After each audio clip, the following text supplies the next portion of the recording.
Jina Amini, a 22-year-old woman, perished this week in Iran because of torture and beatings.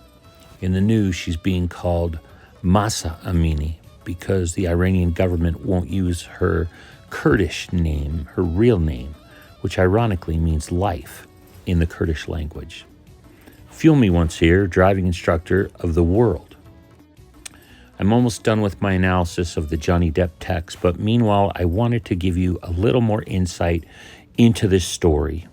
I'm sure most of you have heard it by now.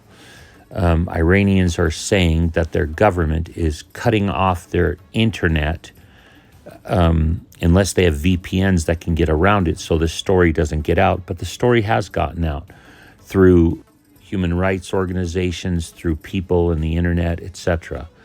She was riding the train in the capital. She's not from there. She's from Sadek with her brother when 3 government agents approached her and grabbed her because she had shorter hair and it was sticking out of her hijab, which is the covering that all women are supposed to wear in Iran.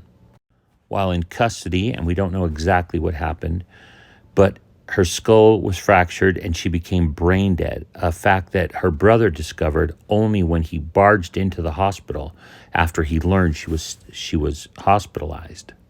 This is absolutely 100% an illustration of what happens with governments that have too much control. When we turn over all of our safety and control to a government, or they force their choices upon us. Now, is this government abuse? Damn straight it is. But what can we do about it? We can't change Iran, although the people there, especially the young people, are once again protesting. This is not the first protest. This is a protest, after many others.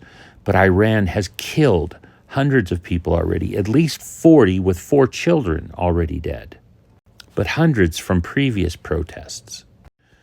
But our country is compliant in this a little bit because although under the last president goofball, our country was energy independent, under this president laughingstock, we are buying oil from Iran.